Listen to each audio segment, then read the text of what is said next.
Queridos hermanos, queridas hermanas, seguimos caminando por el Evangelio de Mateo en esta vida tan cotidiana de Jesús que de alguna manera ha ido formando nuestra propia experiencia. Hemos ido adentrándonos en este mensaje evangélico que nos muestra Mateo en la persona de Jesucristo, cierto que de alguna manera nos va haciendo crecer nuestra propia fe, nuestra propia esperanza, nuestro propio espíritu. Era interesante el domingo recién pasado cómo Jesús nos pedía que frente a las adversidades, frente a los problemas, nos decía, tranquilízate, en la imagen de Pedro, ¿cierto? Tranquilízate, no temas, aquí estoy yo.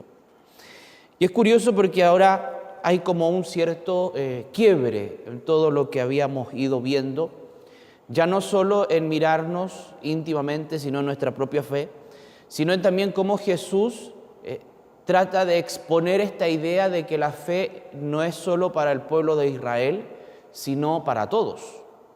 Y lo lleva de una manera bien radical, al punto que probablemente el texto que acabamos de escuchar es una construcción más bien de la comunidad en la que se lleva a cabo y se escribe el Evangelio.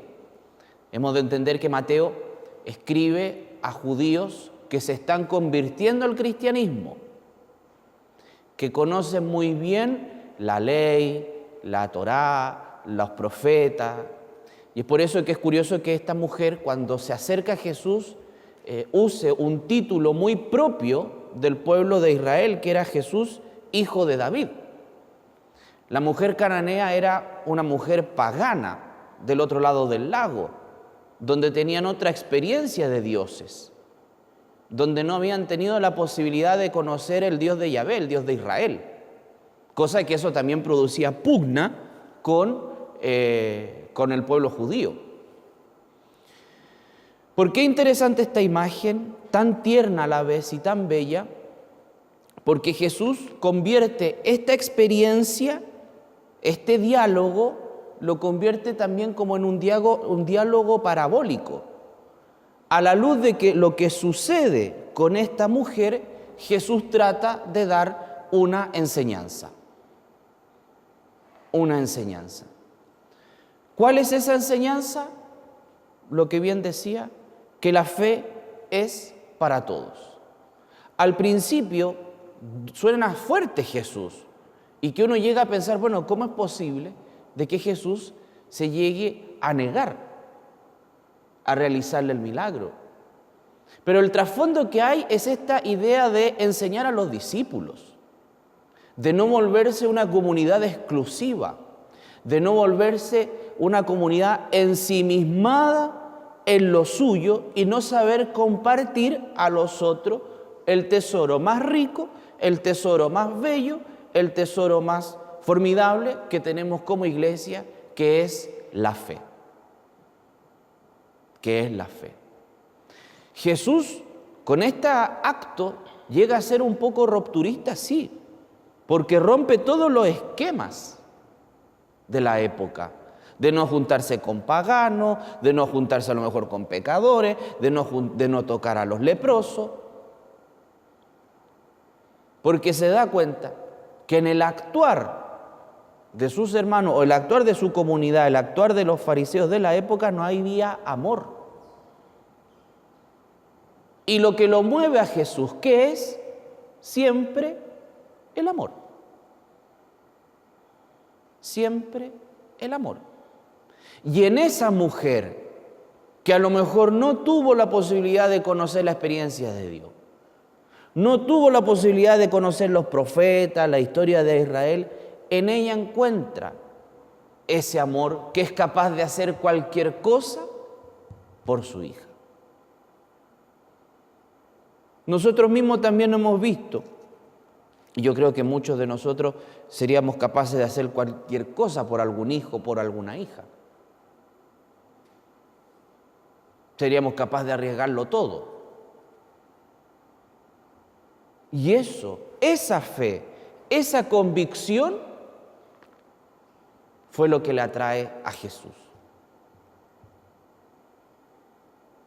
Porque sabiendo de dónde procedía, de Tiro y Sidón, un lugar donde el culto a los dioses, a la infinidad de dioses, Dios del viento, al Dios del fuego, al Dios de la tierra, al Dios que usted sea, la mujer pudo haber tenido ese proceso de decir, ellos no me han dado nada, o ellos no han cumplido, o ellos no han actuado. Pero lo he escuchado a él, he sabido, o sea, para que la mujer cananea le grite, Señor, hijo de David, ten piedad de mí, tuvo que haber escuchado de él. Tuvo que haber sabido quién era. Sabía muy bien a quién se lo pedía. Y ella, en la persona de Jesús, descubre, podríamos llamarlo así de alguna manera bien drástica, ¿no? Pero descubre como su solución. Descubre su plenitud, descubre su felicidad, descubre el sentido de respuesta.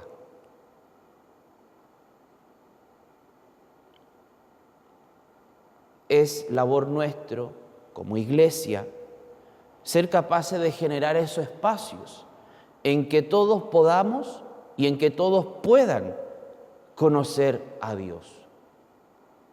La evangelización no es solo enseñar, no es solo adoctrinar, sino también es mostrar, dar a conocer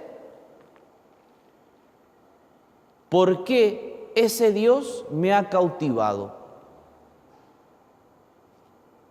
¿Por qué me siento en mayor o en menor grado, no sé, enamorado, enamorada de este Dios tan grande? Fíjese que la experiencia de la transmisión de la fe parte desde lo que uno siente, desde lo que uno ha vivido. Y sin lugar a duda, que a lo largo de nuestra vida nos vamos a encontrar o nos hemos encontrado a lo mejor con gente que no profesa nuestra fe, pero que uno en ellos ve el bien, ve bondad, ve amor, y eso también enriquece. Y eso también enriquece. Lo interesante de la propuesta que hace Jesús en este Evangelio es que nos pone también a nosotros en atrevernos a buscar otras formas de evangelización, otras formas de anuncio, de no quedarnos solo con las personas o con los lugares en los que verdaderamente voy a encontrar éxito o frutos, porque esas siempre van a ser zonas de confort. En cambio, si tengo el atrevimiento como comunidad de mirar cuáles son estas otras formas, estos otros caminos de conversión, de evangelización, tal vez encontremos una riqueza insospechada.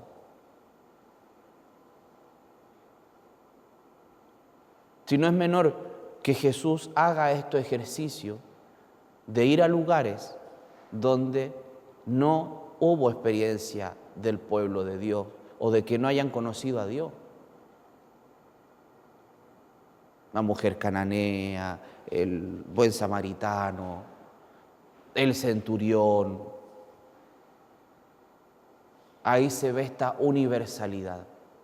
Pero también se ve el poder de la fe, el poder de la confianza, de esta mujer cananea, desconocida, NN, que lo único que le interesaba al autor sagrado era mostrar su fe con esta insistencia. Y a Jesús no le mueve la insistencia. A Jesús lo que le convence es la fe de esa mujer, el poder que tiene la fe. de al decir, y sin embargo, Señor, los cachorros comen las migas que caen de la mesa de sus dueños. Pidámosle al Señor en este día, en este domingo, día del Señor, que no perdamos aquellos que hemos recibido la gracia de la fe, aquellos que hemos recibido el don de la experiencia de Jesucristo, que no pierda su fuerza, que no pierda, que no se debilite, aún en las difíciles circunstancias que nos ha tocado vivir tal vez como familia, como país, como sociedad, de no perder la fe. Si hay algo que es hermoso del don de la fe, es que nunca se va a perder, o sea, no se va a eliminar, porque es un don de Dios. ¿Sí se debilita? Sí. ¿Sí pierde fuerza? Sí. ¿Sí se apaga? A veces. Pero puede reavivarse, puede fortalecerse y puede crecer. Amén.